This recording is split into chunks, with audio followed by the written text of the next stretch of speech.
നമ്മുടെ നാട്ടിൽ പണ്ട് മുതലേ കൃഷി ചെയ്തു വരുന്ന ഒരു കിഴങ്ങ് വർഗ്ഗമാണ് കപ്പ. സ്വാദേറിയ വിഭവമായ കപ്പ ഇന്ന് നമ്മുടെ വീടുകളിലെ അടുക്കളയിൽ നിന്നും അപ്രത്യക്ഷമാവുകയാണ്. എന്നാൽ കപ്പ വിദേശികൾക്കിടയിൽ വൻ ഡിമാൻഡുള്ള ഒരു ഭക്ഷ്യവസ്തുവാണ്. അതിനാൽ സ്റ്റാർ ഹോട്ടലുകളിൽ കപ്പ വിഭവത്തിന് ഡിമാൻഡ് ഏറുകയാണ്. കപ്പ വളരെ എളുപ്പത്തിൽ കൃഷി ചെയ്യാവുന്നതാണ്. നമുക്ക് അതെങ്ങനെ കൃഷി ചെയ്യാമെന്ന് നോക്കാം.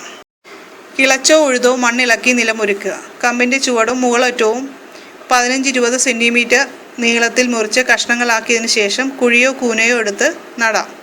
4-6 സെൻറ്റിമീറ്റർ മണ്ണിൽ താഴ്ന്നിരിക്കത്തക്ക വിധം കുത്തനെ നിർത്തിയാണ് നടേണ്ടത്. വളമായി ചാണകപ്പൊടി നിലമൊരുക്കുമ്പോൾ തന്നെ ചേർക്കുക.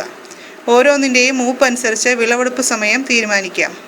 മുളപൊട്ടി വന്നതിന് ശേഷം മണ്ണ് കുറേശ്ശെ ഇളക്കി കളകൾ കളയണം. അതിനുശേഷം വളം ചേർക്കാം. കപ്പയുടെ ആദ്യ വള പ്രയോഗത്തിനു മുമ്പ് കപ്പത്തണ്ട് വട്ടത്തിൽ ചെറുതായി മുറിക്കുക. ഇങ്ങനെ മുറിക്കുന്നത് മണ്ണിൻ്റെ കുറച്ച് മുകളിൽ വെച്ചായിരിക്കണം. മുറിച്ചു കളഞ്ഞ കപ്പത്തണ്ടിൽ നിന്ന് പാൽ പോകണം. അത് കഴിഞ്ഞ് ആ ഭാഗം മണ്ണിട്ട് മൂടുകയും വളം ചേർത്ത് കൊടുക്കുകയും ചെയ്യാം. ശേഷം കപ്പ പറിക്കുമ്പോൾ കപ്പത്തണ്ടിൽ മുറിച്ച ഭാഗത്ത് കപ്പ ഉണ്ടാകുന്നതായി കാണാം. ഇതാണ് അധിക വിളവ്. സാധാരണയായി കപ്പയുടെ അടിഭാഗത്ത് മാത്രമേ കപ്പ ഉണ്ടാവുകയുള്ളൂ.